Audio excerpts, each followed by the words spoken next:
In the meantime, while we are waiting for everyone to connect, I just wanted to mention that we are very happy to have you here. And of course, if you have any specific questions about the student life, any questions about the application process, any tips that you would like to request, we are here for you. And we hope that you will be able to make the most out of this opportunity. So without further ado, I would like to formally introduce Christina. She's the Associate Director of Admissions at Fordham. So Christina, it's really nice to have you here, and I would like to thank you for your presence here tonight and for the time that you are putting into this event. So thank you so much, and the floor is yours. Great. Thank you so much, Lavinia. It's been a pleasure. And hello, everyone. Good afternoon, good evening, no matter where you may be calling in from. Hello from New York City, most importantly as well, too. I am broadcasting live from New York, by our Lincoln Center campus located in Manhattan. So as Lavinia had mentioned, my name is Christina Sikowski. I'm an associate director here at the Gabelli School of Business, and I'll be taking you through our MBA programs as well as our specialized master's programs at the graduate business level. Before we get to that, though, I was wondering if you could let me know where you're at in the application process. So in the chat, as Lavinia had asked to include like maybe where you're calling in from, could you also mention possibly where you're at in the application process? Are you still searching for that program, that school that's the best fit for you? Have you already applied to Fordham, or are you still in that application process? Or have you been already selecting schools and waiting to hear back from them? Let me know where you're at. If you're still shopping around, that's fine too. And also if you can just let us know what program.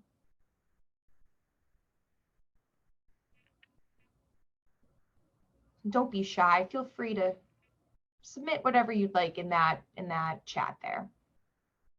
And as Lavinia had mentioned too, we will have a Q&A session afterward. So if you have any questions throughout today's event, please feel free to pop the questions in the Q&A section of your Zoom. No takers on where you're at? I'm not sure if maybe I'm just not able to see it. It seems the audience is rather shy today, so maybe we can take it. Continue on.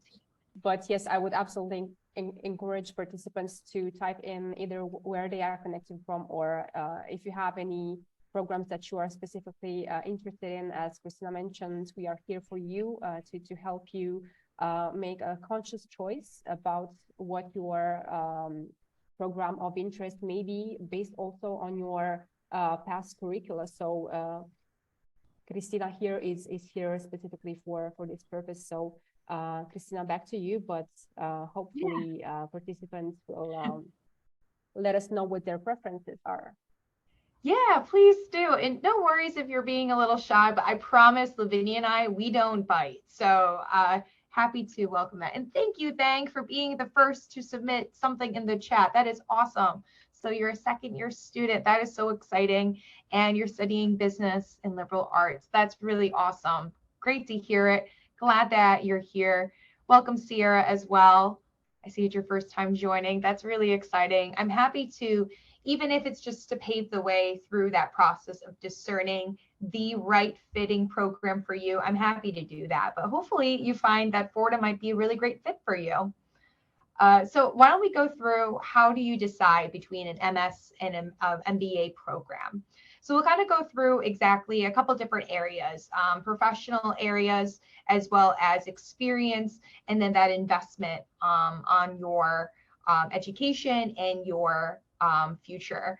And great to hear that you have some questions already. Please feel free, if you have any questions throughout the duration of what I'm presenting, submit that in the Q&A section. So then that way Lavinia and her team can run through that when with me towards the end of today's session.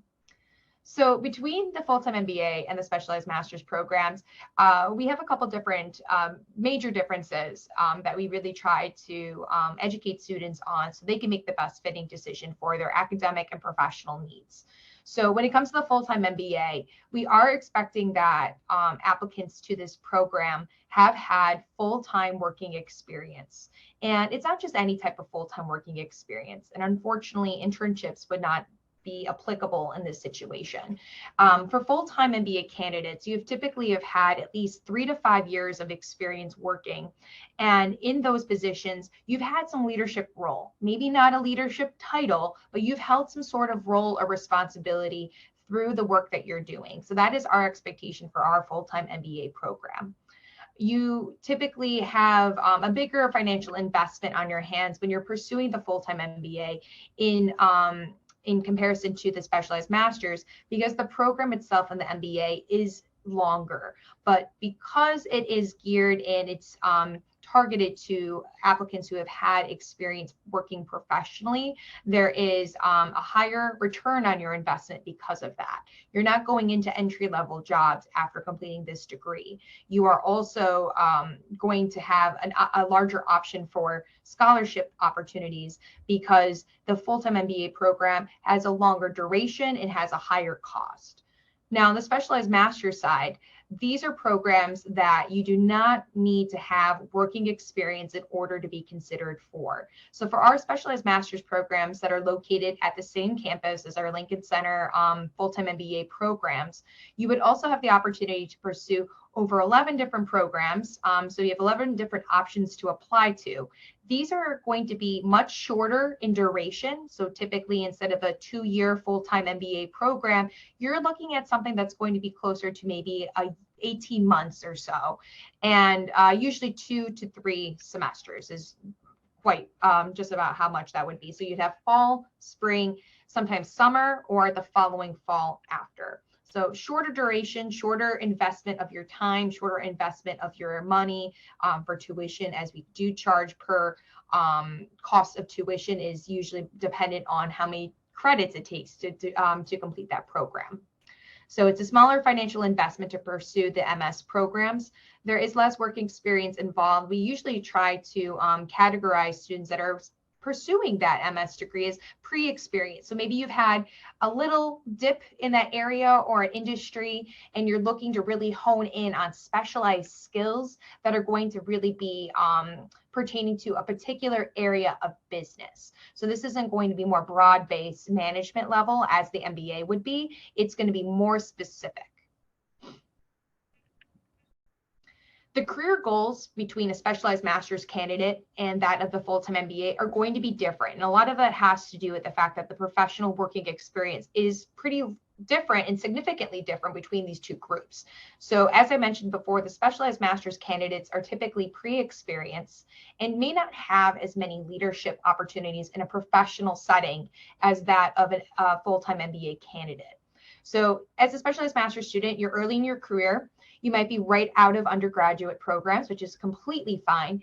And typically that means that you're lining up for entry level or maybe middle management positions. But again, really targeting a specific area and a specific function.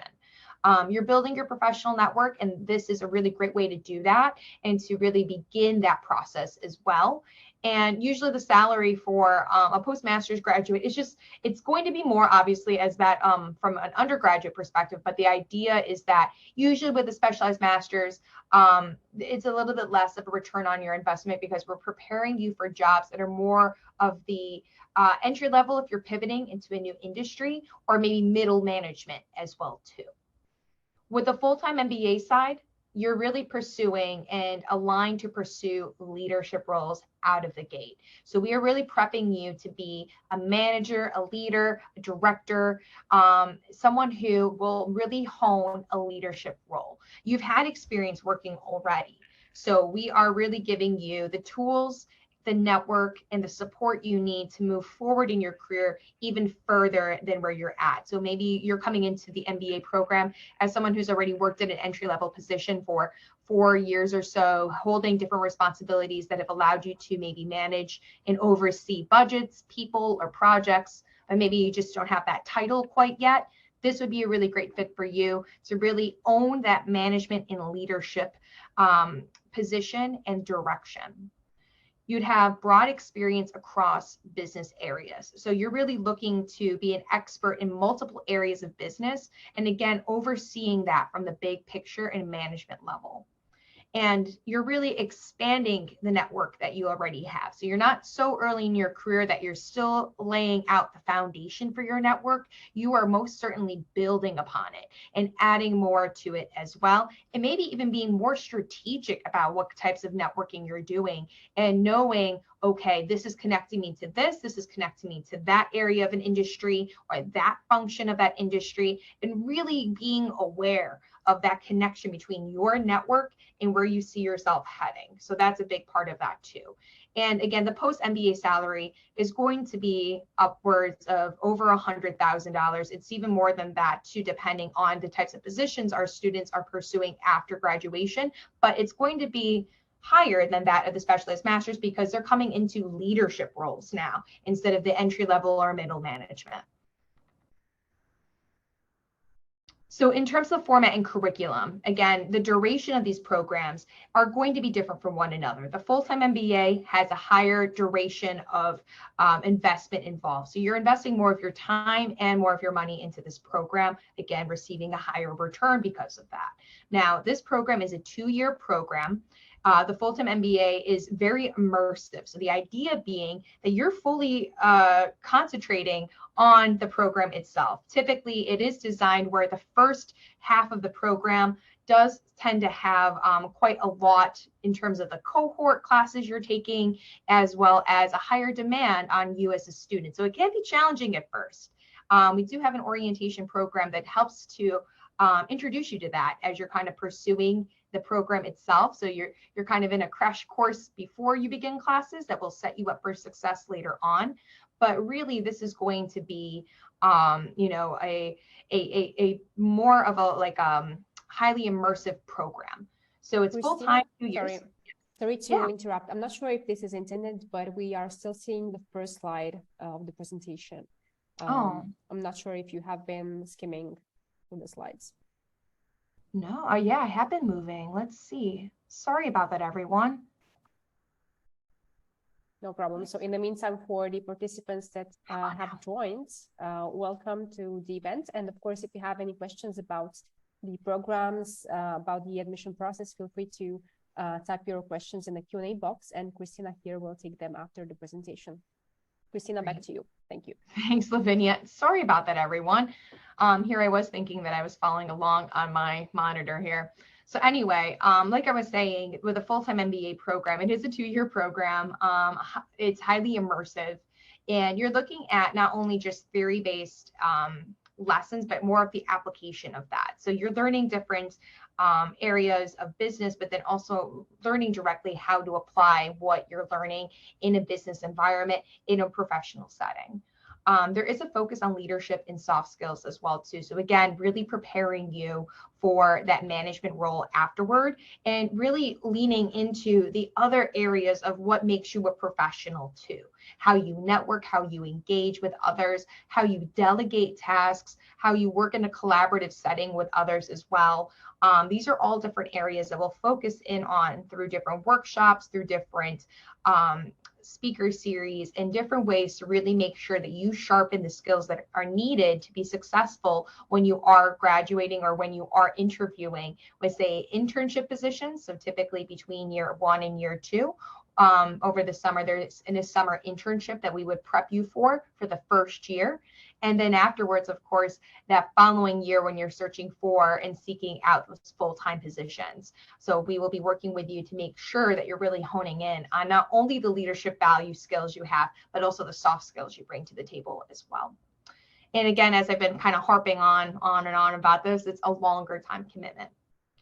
With the specialized master's program, typically we are seeing 1 to 2 years of enrollment for this program. So usually it's about 18 months or so, I would say, on average.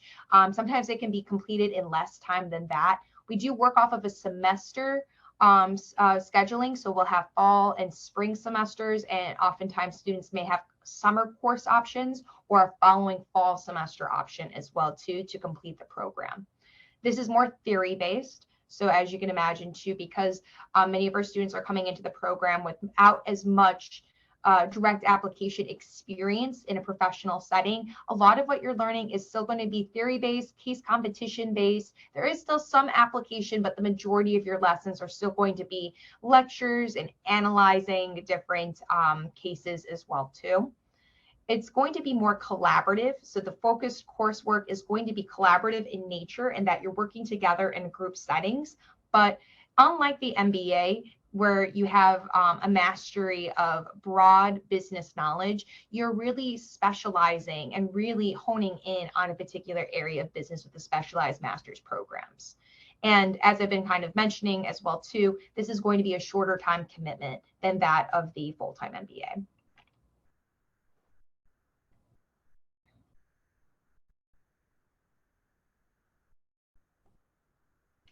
All right, so kind of getting into what our programs look like. So for the full-time MBA, we have typically, as I mentioned, it's a 2-year program. This is usually attracting candidates that have, looking to pivot job function or career. Usually the average age is about 28 years, and usually the average work experience is that of 5 years. Our programs, especially if you are coming from outside of the United States, are STEM designated for the full-time program. We do also offer working professional programs that allow students to pursue their degree part-time. If you are falling under the category of needing an F1 visa, the full-time MBA program would be the best fit for you if you're looking to pursue the MBA and if you're looking to pursue that F1 visa. That would be in support of the full-time program. The part-time or professional and executive programs are more for part-time students that do not need that visa as well. And across the board for our full-time programs, you have the option to pursue different concentrations, whether it's primary or then cross-functional or secondary concentration options. Now, in the beginning of your program, you will very much be in a cohort setting. So in the first year of the full-time MBA, you will really focus on multiple areas of business across management, operations, strategy, marketing, accounting, finance, etc. Then afterwards, in your second year, you have the option to really go into a particular area of business as well. Again, these aren't necessarily going to be like majors that you have chosen at an undergraduate level. Instead, they're more so areas that you'd like to focus in on and to complement your degree. So we do have a couple of the different primary concentrations offered here. And oftentimes we see students that might take on the secondary, the cross-functional concentration, which doesn't really require as much coursework as that of the primary, but could certainly complement it in terms of function and just having more additional context and background knowledge. You don't have to choose your concentration prior to admission either. That's just one thing I wanted to add. You do work with an academic advisor to identify what is the best fitting concentration for you, given your professional background and the type of jobs and opportunities you're looking to pursue after the program has been completed as well. All right, let's get into the specialized master. So we covered the full-time MBA and the program highlights. Here are the specialized master's programs, and if you'd like to learn more about them, we do have a QR code at the corner there where you can go to our website and take a look at them more closely. We have a portfolio that is available in different areas of business. And like I said before, these are going to be courses and programs that are really focused in on that particular area of business. There is some crossover, but there isn't as much as you would see in the full-time MBA. Maybe 1 or 2 electives at a time where you can maybe add in a course that might be similar, but maybe from a different program altogether. I'll talk about that a little bit more when we get to them. We'll individually take a look at each curriculum for these specialized master's programs.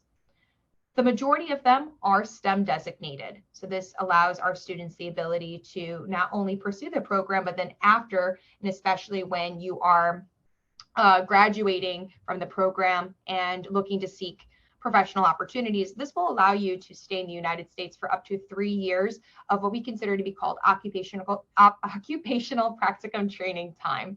And this actually allows you to pursue those opportunities without sponsorship from your employer. So you would be able to pursue the program, complete the program, apply for the OPT that comes with the completed program, and remain in the United States for up to 3 additional years to pursue those opportunities.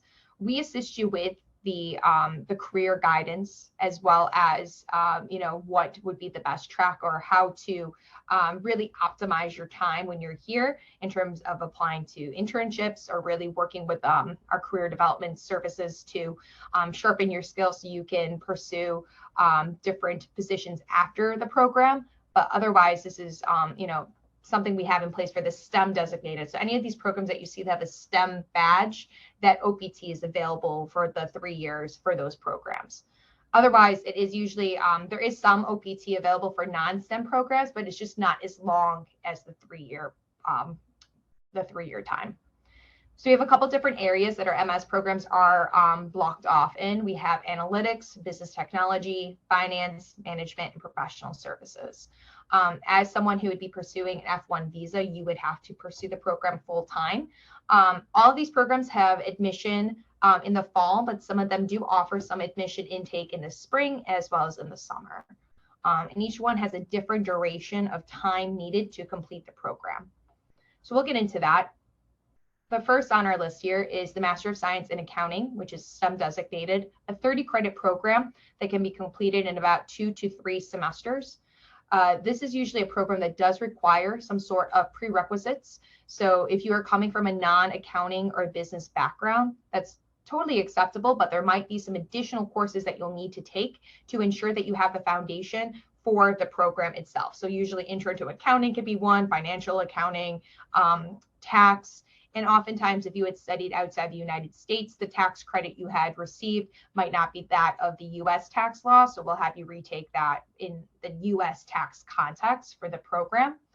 There is an accounting analytics concentration within this program that allows it to be STEM designated. So you are combining advanced accounting practice with that of analytics as well too. And it's helped prepare our students for the certified public accounting exam, as well as helped students that are looking to emerge into the financial services industry as well.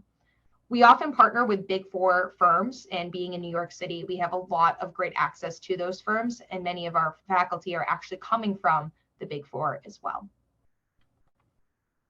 Continuing along, we have quite a few to cover, so I don't want to harp on too much on one without missing out on the others. Our next on the list is our Master of Science in Business Analytics. And this is also a STEM designated program under our analytics suite of programs.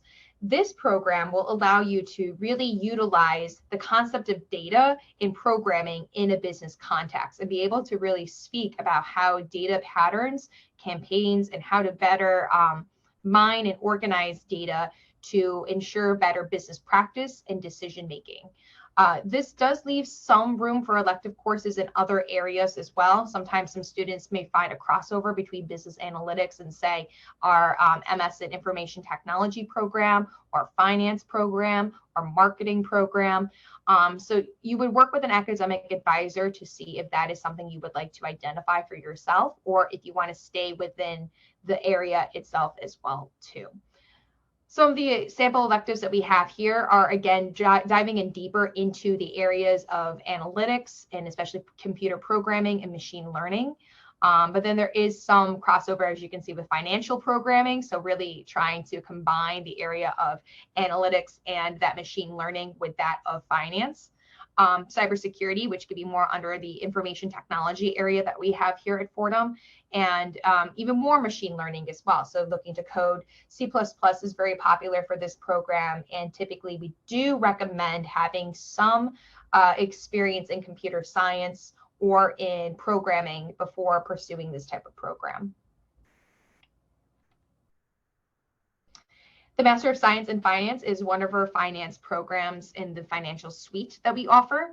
This is a really great program for those that are looking to emerge into the financial industry, that are really looking to maybe dive into deeper concepts of learning in finance itself. Because of our location, we have a lot of great ties to hedge funds and financial firms that many of our students seek employment or internships with, either while they're attending or after.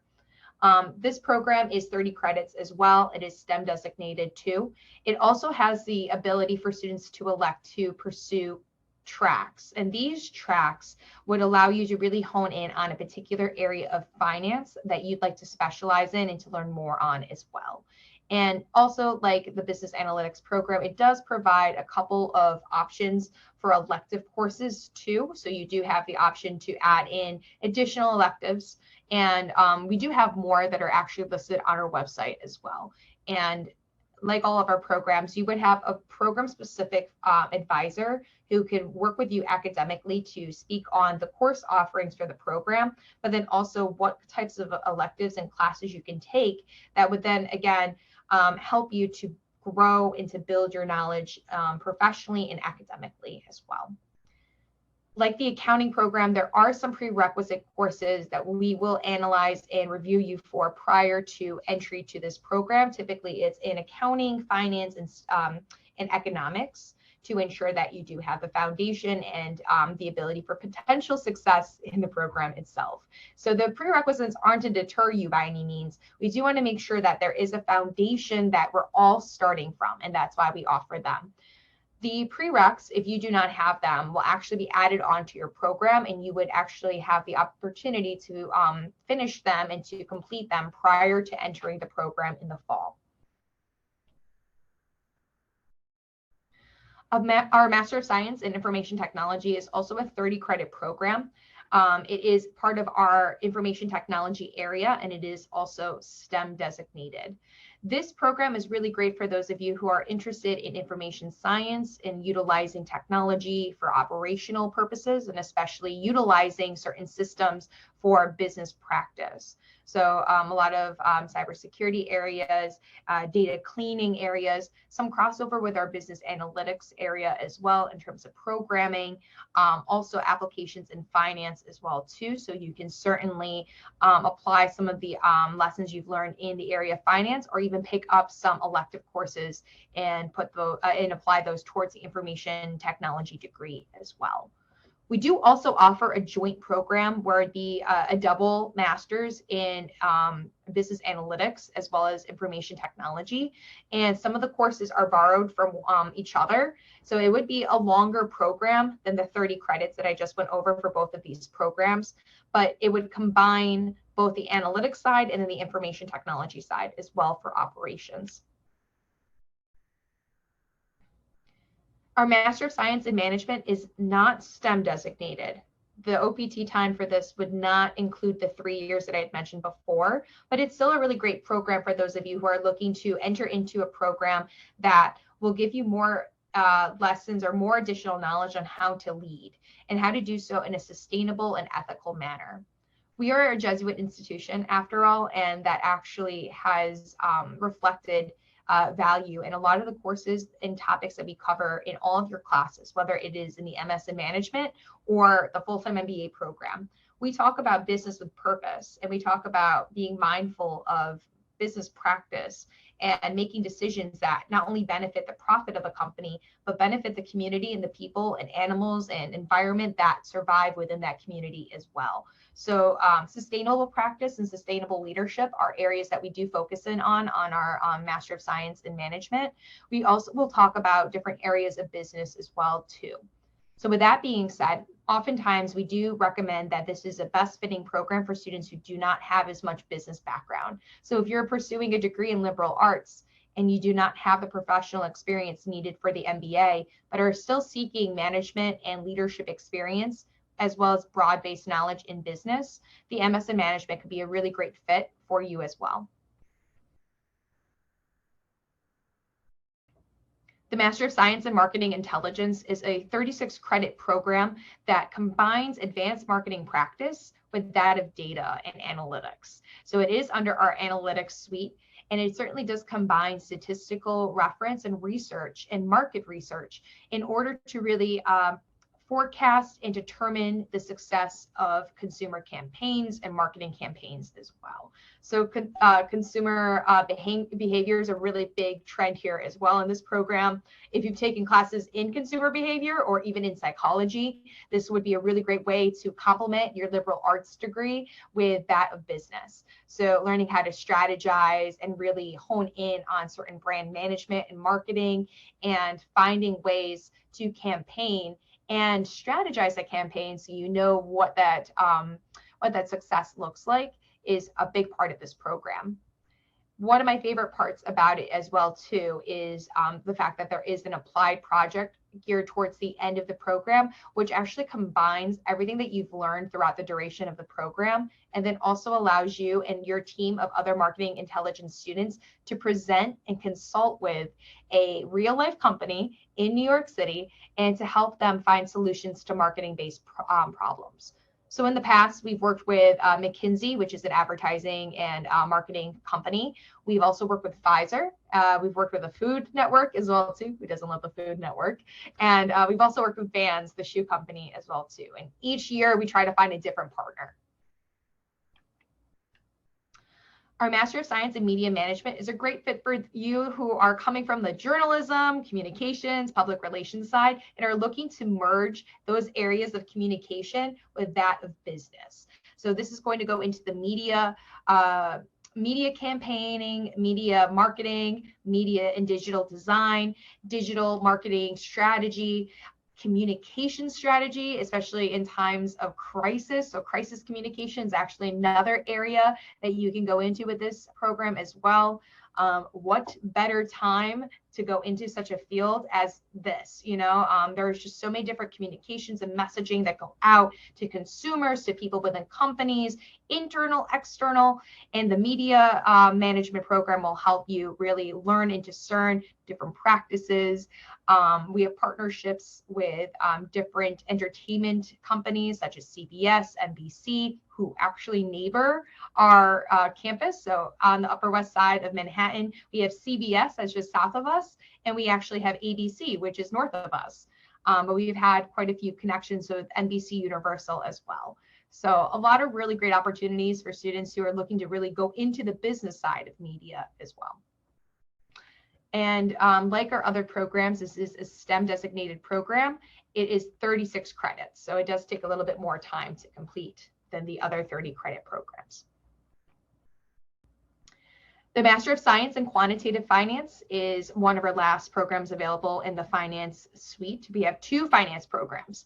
This program is likened to financial engineering. So if you come from a very heavy mathematics or quant side, if you're interested in quant research and really going into the algorithmic methods of finance and how we determine, different trends in the stock exchange, in the NASDAQ as well, this is a really great program for you, but it is heavy in computer science and programming. It's heavy in finance. So having a computer science background or maybe even an engineering background as well would be very beneficial to set you up for success in this program.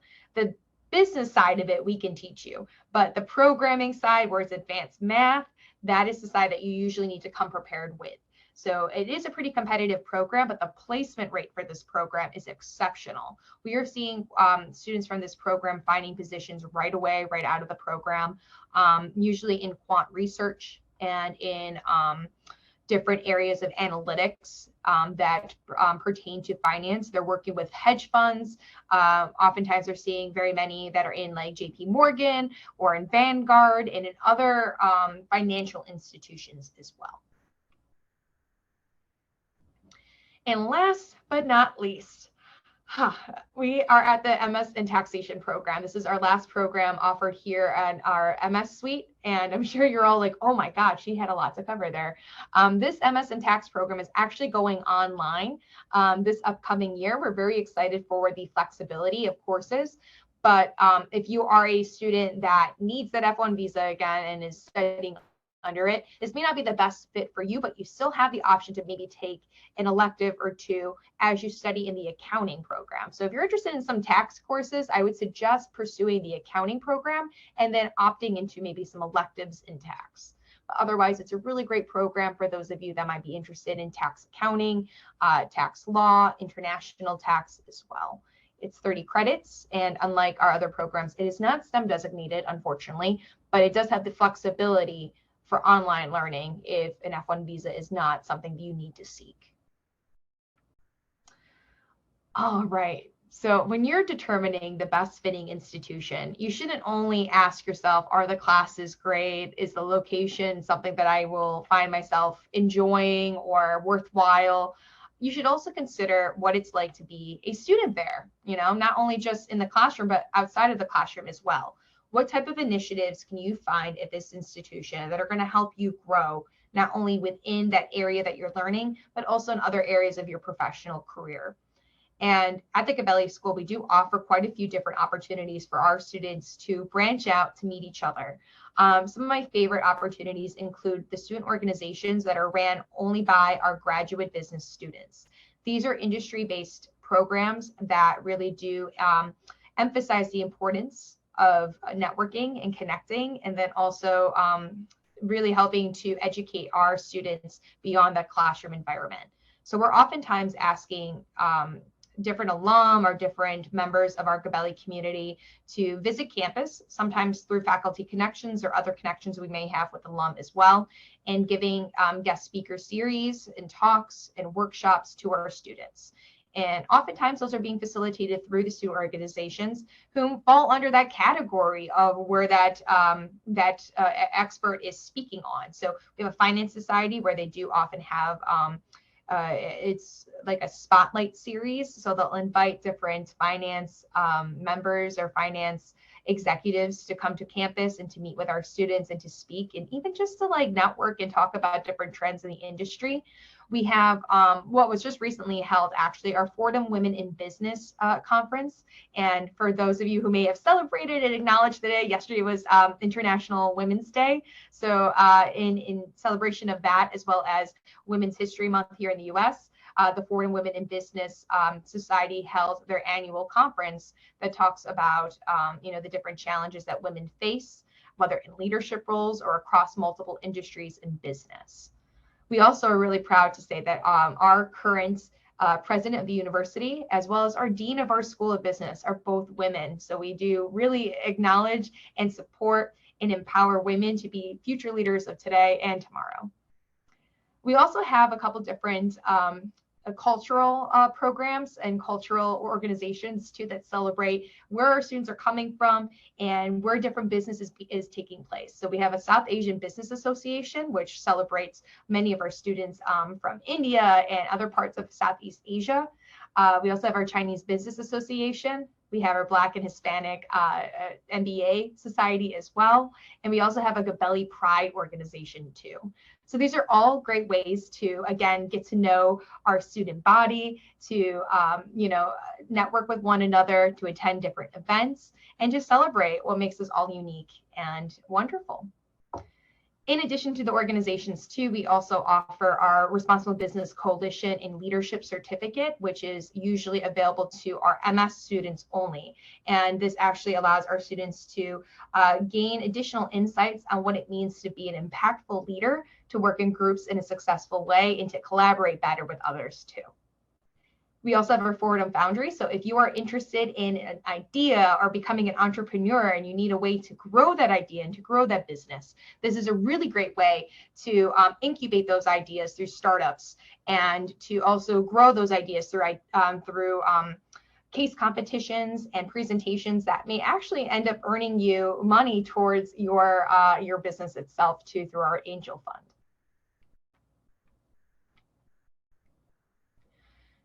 And I've talked about the return on investment quite a few times already throughout this presentation. And I think that when you are pursuing business school, there is no better question to ask than, what will be the outcome for me? And it depends, depending on your experience, depending on your background, depending on the program you're pursuing. This can differ for everyone. And so how do you receive the support you need, especially when so many people and so many students are coming in with various degrees of experience and background knowledge? And our Career Development Center does exactly that, in working with you one-on-one and in group settings to identify your needs in the professional development world. So do you need help with your resume? Do you need maybe someone to be a soundboard to talk about strategy for upcoming interviews and upcoming meetings you might have to network with certain people from certain companies? Do you need to just learn how to network? I think sometimes even that can feel very like foreign to us, especially when we're tied behind these Zoom screens, right? What do I do in person? Is it okay to shake someone's hand anymore? I don't know. And the Career Development Center does a really great job of identifying what you need to do to be successful in your career pursuits. So you have that specialized and individualized advising, but it's also coming from the perspective of network. So all of our advisors within the Career Development Center are advising based off of their industry knowledge as well as experience. So if you have interest in accounting, you would have an advisor that can speak to you on that. Same with finance, same with marketing, and really helping you to position yourself in a space to succeed. And as I mentioned before, we are located in New York City in the Big Apple. For those of you who are not familiar with the map, I know when I first moved here for graduate school, I was not. If you asked me to draw a picture of New York, it would look very strange and definitely not what it realistically is. But this is actually a map of Manhattan. And right next door to us in that yellow box there that you can see, that is our campus at Lincoln Center. Next door to us is Central Park. But down the street from us and surrounding us are different organizations and companies and Fortune 500 companies that our students are able to connect with because of our location. It is such a blessing to be here in the middle of Manhattan. But because of that, what better place to study business and to pursue those professional and academic opportunities? You have the ability to connect, but also we have the ability to invite different executives and professionals across New York to come visit our campus. It's a lot easier when it's only walking distance, that's for sure. And as you can see, we have quite a few different organizations that are just south of us. That's just a few. There are so many more that aren't even included on this map. And Wall Street, where I'm sure so many of you have heard of, like the NASDAQ stock exchange, especially in the US, that is located south of us at the very tip of Manhattan. So you see Wall Street, Battery Park, and Goldman Sachs. These are all, different companies and organizations that we network with, as well as organizations and companies that are accessible to our campus. Same with Google, Facebook, that are in like the Chelsea area of Manhattan. Many of our students pursue their education here and may live in other parts of New York as well. So truly, this experience of pursuing your graduate degree isn't only just about pursuing business school as an educational way to learn about yourself and learn about life, but so is New York and experiencing the city as well too. It's just as fast-paced as how I'm speaking right now, right? Like I'm just going off and off and off. It's the same idea with New York. It is such a fast-paced place, and it certainly will set you up for success. It'll challenge you in ways that I'm sure other places may not. And it is a really great way to just learn about different cultures, to experience different places, experience different people from all around the world. It is a great place to be, especially if you have a global perspective and are looking to continue that global perspective and learning. We often say that Fordham, New York is my campus, but Fordham is my school. So again, it's not just about what you're learning within the walls of Fordham University, but also what New York City can teach you. Globally, we're really proud to say that we have 40,000 alum and growing in the tri-state area. So in the surrounding area of New York, New Jersey, and Connecticut, that's what we determine and identify as the tri-state here in the United States. We have over 11,000 Fordham alum, and they're always happy to connect with our students, whether it's through LinkedIn or through like coffee chat interviews or meetings that you might have in person in Manhattan. And globally, the Fordham University network is over 180,000 and growing as well. Hopefully that includes you someday. All right, so getting into the application requirements really quickly, because I want to leave some time for questions that you might have.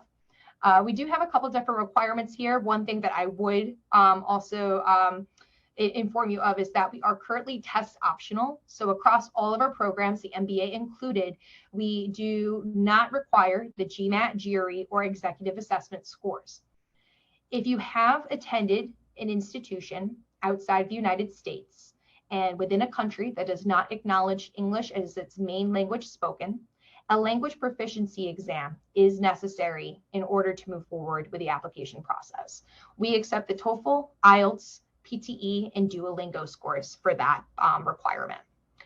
Additionally, we have the professional resume. We have transcripts. If you are located outside of the UK, US, and Canada in terms of schools you have attended, you would need to submit an evaluation of your of your transcripts and of your studies, so we can determine, and also see what your scores and what your classes had looked like in reference to the US scoring system.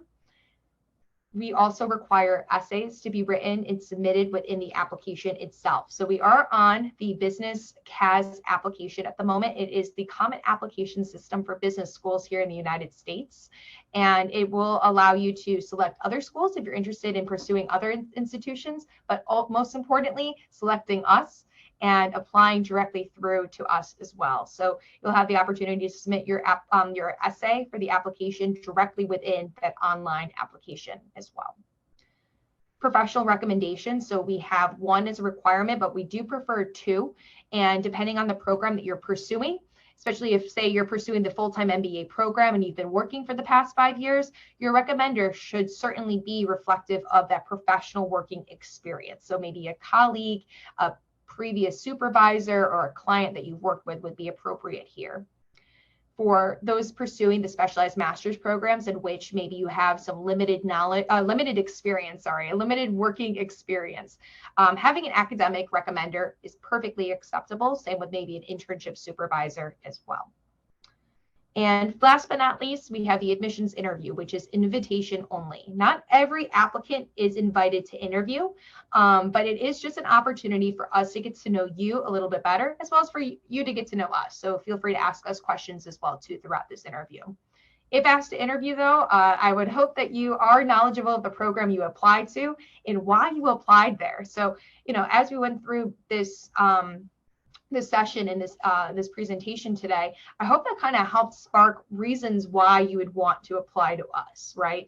And knowing why is a really great way to make sure you perform well in that interview, because we are wondering, like, what is the connection from where you're coming from and where you're going, and how can we as a business school be the vehicle that gets you there? We are test optional, but that doesn't mean you can't submit those test scores too. So that's another item I want to make sure I add as well. Each portion of these requirements is a puzzle piece that makes up who you are as a candidate. So if you are looking at your candidacy and your profile, whether it's academics, professional experience, or maybe leadership experience that you bring to the table, if you feel that there is a missing component there or something that could use additional support, keep them in mind that these materials aren't just things to, tie you down and to bog you down and to prevent you from submitting your application and being admitted. It's really a way for us to paint a better picture, a more holistic picture of who you are as a candidate that goes beyond your academics and beyond test scores that anyone can just submit and send in, and beyond a number. We want to know who you are. So when you treat these materials as a puzzle piece and you present it in the best way that best presents you and represents you, we are truly seeing who you are off the paper. And that's the most important part as an admissions representative. It's typically about a 4 to 5 week turnaround once you've submitted all those items, and then we give you your decision. In addition to your decision, we also consider you automatically for a merit-based scholarship. And we do let you know if you are applicable and eligible for that merit-based scholarship at the time of your admissions decision. Currently, we are still reviewing applications for the fall 2023. Right now, our next upcoming submission deadline for the application is March 17th, and then we have a final deadline of May 26th. If you are looking to apply for fall 2023, I implore you to apply by the March 17th deadline. Not just because that's easy for us, but actually we have it in place to ensure that you have enough time to reply to the offer of admission and to ask any questions you might have along the way, as well as pursue that visa process. It can be a little time consuming and cumbersome. So we want to make sure that you have enough time padded after you've received your decision for you to make the best decision for you, and to also not have to feel that you're being rushed through that visa process as well. That can be a little stressful, and we want to make sure that you feel supported and not stressed out along the way. In terms of our transparent costs here, we do charge tuition per credit for specialized master's programs, and we do have tuition that's already in place for the MBA program. So the full-time MBA program, as you're seeing here, for the current tuition for 2022 to 2023 is $120,000 US and $120,000 $12,784 US. And that is spread out in 4 payments across the 2 years that you're enrolled in the program. This is the current tuition. It is subject to change and increase from year to year. So by fall 2023, this figure will most likely increase by 3 to 5%. So just know that going into it too. But this is the ballpark of what you can expect to pay for the full-time MBA program.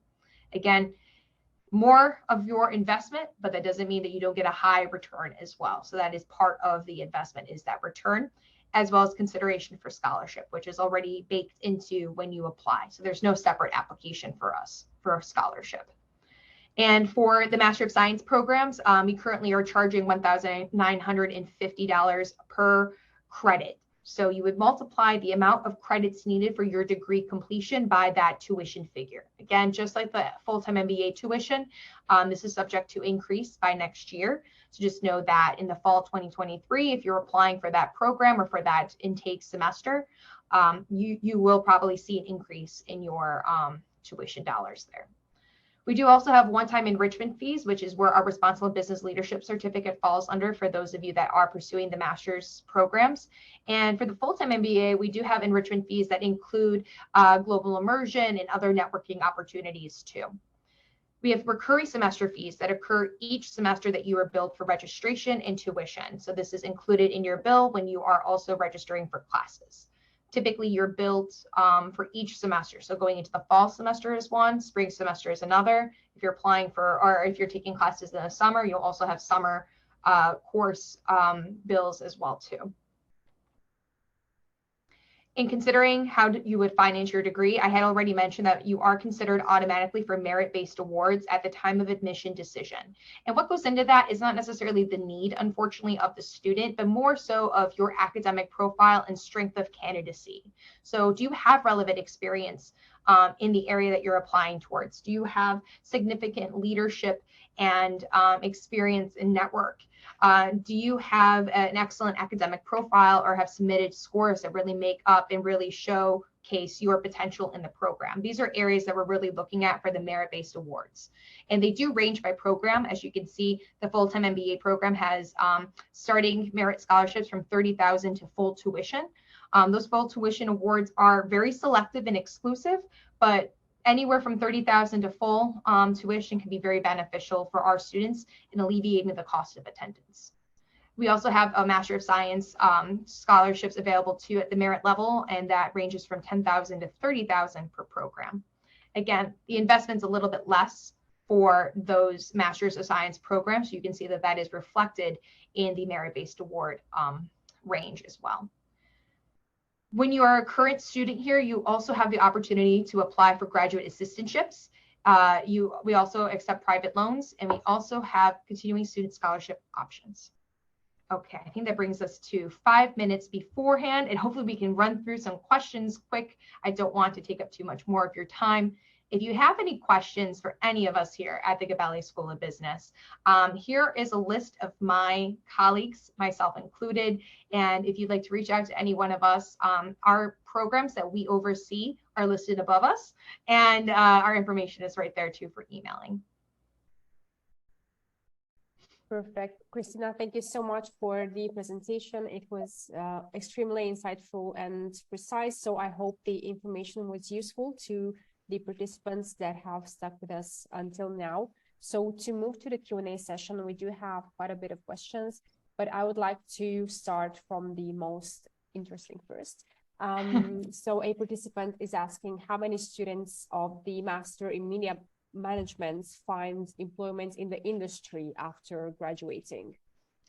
Yeah, so the career placement for each one of our programs does range, and it ranges because so many of our students are coming in with experience and without experience. So unfortunately, I don't have the factors right here in the figures right now, but typically we see about maybe 60% of our students that are placed in whether it's an internship or in a professional setting. Now, where they're going and what types of titles they're hosting or holding does range. What I can do is include our placement information for all of our programs. So I can grab that and then insert that in the chat for all of you to reference later. Thank you so much, Christina. So for all participants that have any questions, please feel free to type in the Q&A box. We'll be happy to take any. So in the meantime, I just wanted to remind all of you that, of course, you will get an email after this event. And if you connected later and if you missed any important information, do not worry, you will have access to the entire presentation. So you can review everything later on. Christina, if you are ready to go, we can continue the Q&A. Perfect. Yes, absolutely. Thanks, Lavinia. I needed that quick little buffer there.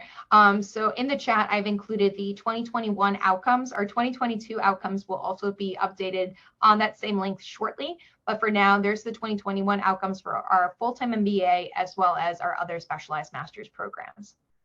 Thank you so much. So a participant is asking, how soon would you recommend we start the application process if we are from Europe? Yes. Do it now.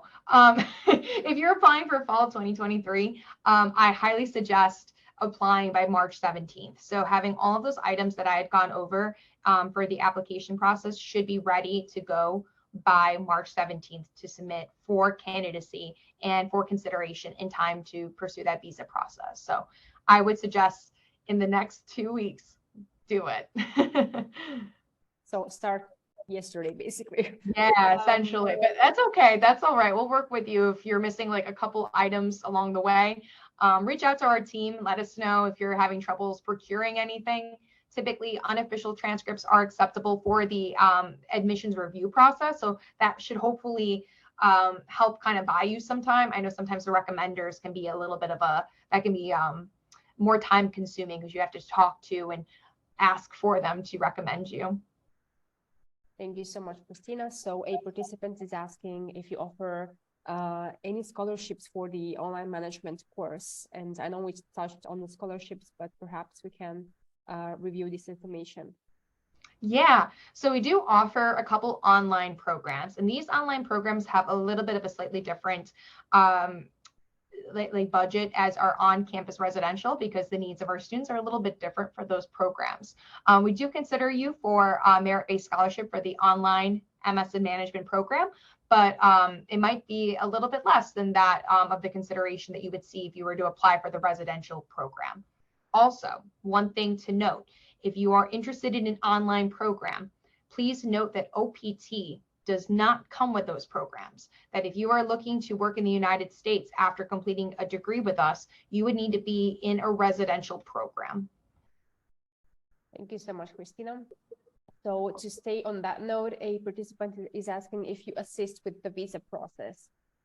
Yeah, we do. Absolutely. So our office will guide you through the application for a certificate of eligibility. And that is the process in which you are submitting financial forms and financial documents stating that you do have enough money in funds for the program and to ensure that you have the living expenses to cover living in New York City.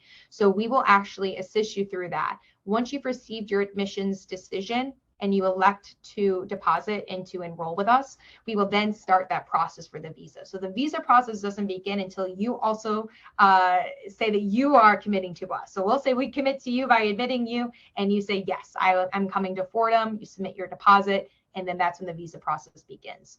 Our office will work with you on what you need to submit for the AFCO. That is the application for certificate of eligibility. And then we also have an Office of International Student Services that will then work with you after you've submitted the AFCO documents to begin the filing and processing for your I-20 for that F1 visa. Thank you so much, Christina. So this is actually a great resource, as I know that not many institutions offer visa support. So that's great news. So to move forward with the remaining questions, a participant is asking if you think it's fundamental to have good grades to get a job after graduation. Yeah, I mean, I think it really depends because if you are if you've had significant work experience, that work experience is usually looked at before your GPA.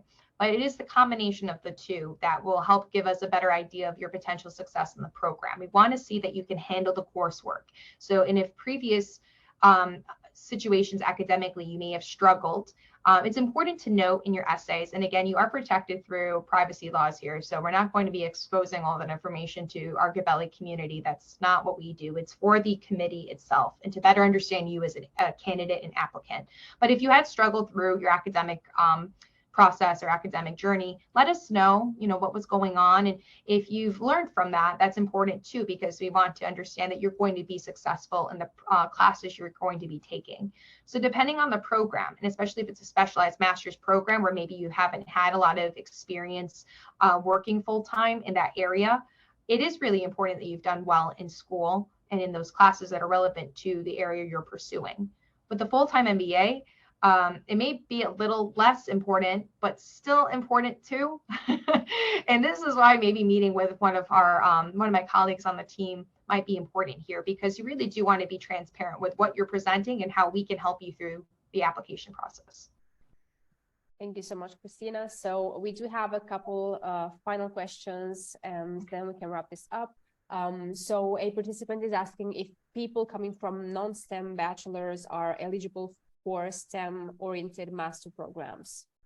Yeah, absolutely. So STEM or not STEM, that doesn't matter to us when you're applying, but depending on the program you're applying to, having some quantitative coursework is essential for your success in that program. So say if you're applying to quantitative finance, for instance, and I mentioned before that it's likened to a financial engineering program, having computer science and having mathematics and having very strong, what we would consider to be STEM based, right? That's science, technology, engineering, and mathematics. Those areas of classes are really needed to know, okay, that you are potentially successful for that program. Now, for other classes and areas, like say marketing, for instance, marketing intelligence doesn't require that you come from a quantitative background. You can have a non-business background and still be successful in that program too. So it's all about kind of knowing where you're coming from, where you're going, and the type of courses that make up that program that you're going to need to prove that you can do well in from the candidate standpoint at the admissions application level. So if you have any questions about your candidacy, and especially if it's in pertaining to your academic profile and your background, I would highly suggest meeting with any one of my colleagues here and just speaking to them about the program, the needs of the program, or the recommended background of the candidates for that program, so you can ensure that you are best fitting what that candidate profile looks like. Thank you so much. And then we have a final question. A participant is asking if it's common for students to get recruited during networking events. Yeah, most certainly. So we often have different programming going on throughout the semester. There are guest speaker series, conferences, alumni panels, alumni networking series, and these are all great ways for students to get their foot in the door and to make those connections that can lead to offers later on. Oftentimes we see faculty that are also adjunct faculty that work full-time and then teach in New York as well too, or teach with us at Fordham, and they're usually looking to see who they can hire as well. So the recruiting doesn't also start and end in the networking or organizations, and that it also begins in the classroom as well. Thank you so much, Christina, for your time and for answering all the questions that came through. So I think this is a wrap. So of course, for all the participants that have attended this event, you will get the recording via email. So keep an eye out on your email inbox. And of course, you will have all the information to get in touch with Fordham and get in touch with the admissions office. So I hope that everyone enjoyed this opportunity and that we helped clear your doubts and that hopefully we gave you precious insight into the programs as well as the opportunities that await you after graduating. So once again, thank you so much for attending this event, and I wish everyone a nice day or evening according to where you joined us from. And I hope to see you all for the next events in partnership with Fordham. Thank you so much. Thank you, everyone. Thanks for having me. It was a pleasure to answer your questions. It was a pleasure to have you, Christina. Until next time, bye-bye. Bye.